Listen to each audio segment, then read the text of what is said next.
You ever have one of those days where you just want a quiet morning to yourself and the universe decides, nah, let's make it interesting? Yeah, that was me, sitting in my kitchen, coffee in hand, watching sunlight pour through the window, thinking, man, this cul-de-sac is a slice of peace I don't want to mess with.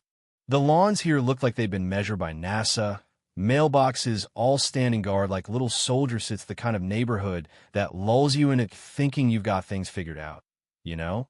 But every little suburb has its special ingredient. Ours? A woman named Karen Platinum Bob, sunglasses that could blind a bat, and a clipboard she wielded like it was Excalibur.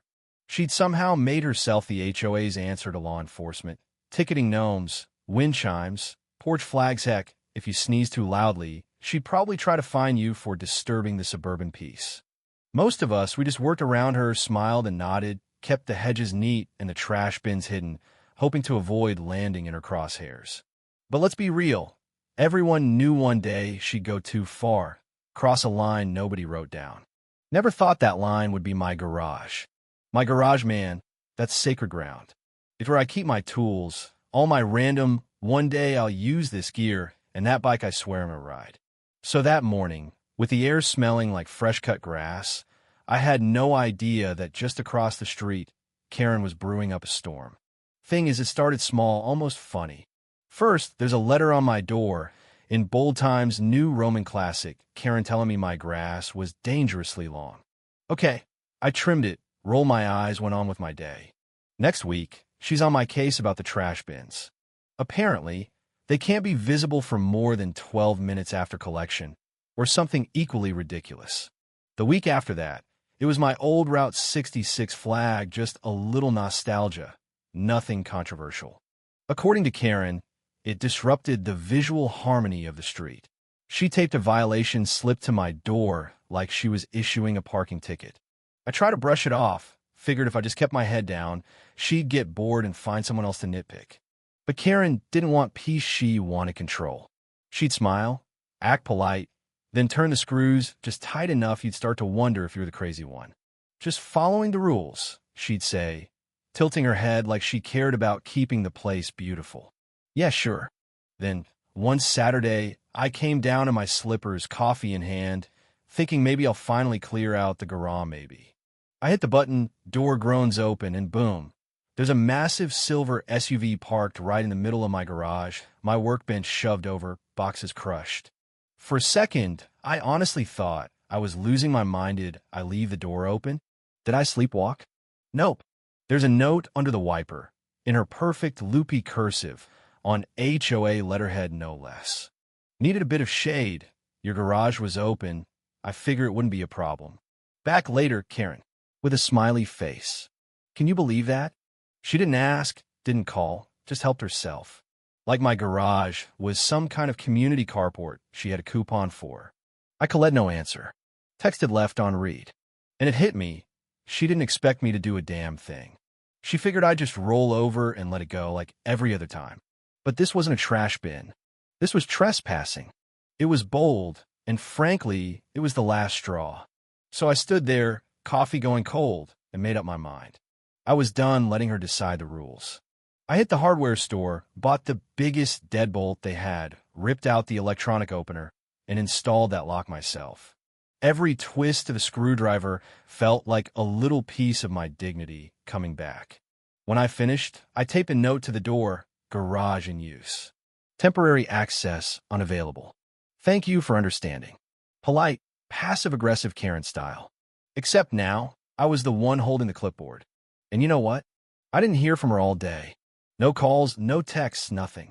She just assumed she could take what she wanted and stroll out whenever. But I started thinking maybe it's time she learns how it feels to play by someone else's rules.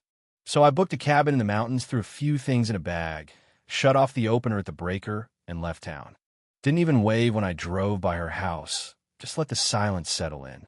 The mountains were everything the neighborhood wasn't quiet, wild, nobody watching over your shoulder. I could finally breathe, listen to the wind, let my head clear. No notes, no judgment, just me and the trees. By the second day, my phone was blowing up with Karen's frantic texts. Can you unlock the garage? This is getting serious. The more desperate she got, the more I realized she'd never had anyone push back. On day 3, Doug from the HOA texted me, all nervous, asking if we could talk. I sent back, spotty service, be back next week. Let him sweat a little. Meanwhile, Karen was losing and threatening to escalate, warning of formal action. She even tried to go locksmith, but bless Jerry, my neighbor texted me a blurry photo of Karen arguing in my driveway.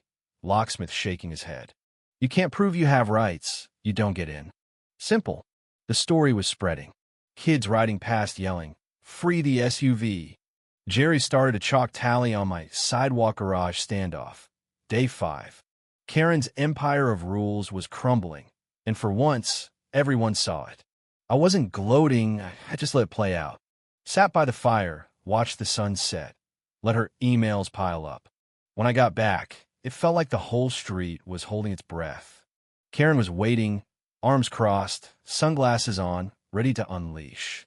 You've created a hostile environment, she snapped, following me to the porch. I kept my cool, told her straight. You parked in my garage without asking. I didn't steal your car, I secured my property.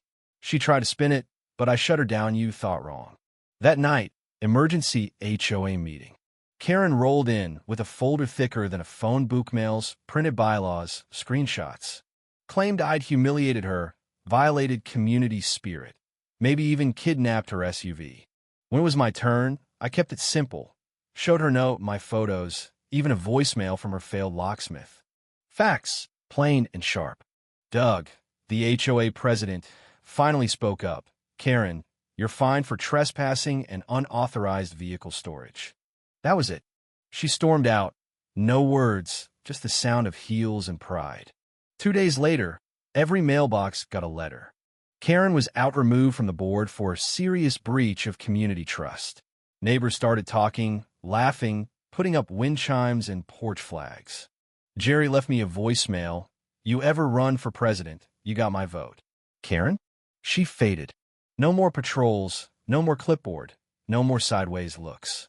Her perfect lawn grew wild. She got her SUV back towing company, quick and quiet. Didn't even look my way. A week later, for sale sign on her yard. No would-be, no drama. And you know what? The whole street felt lighter. Kids played louder. Barbecues popped up again. I sat out in my driveway, drink in hand, watching the sunset spill across the street, garage door wide open, empty. She thought she could take whatever she wanted and never face a consequence. But for once, someone drew a line and held it. Funny thing, justice doesn't always come with sirens or speeches. Sometimes it just means the neighborhood can breathe again.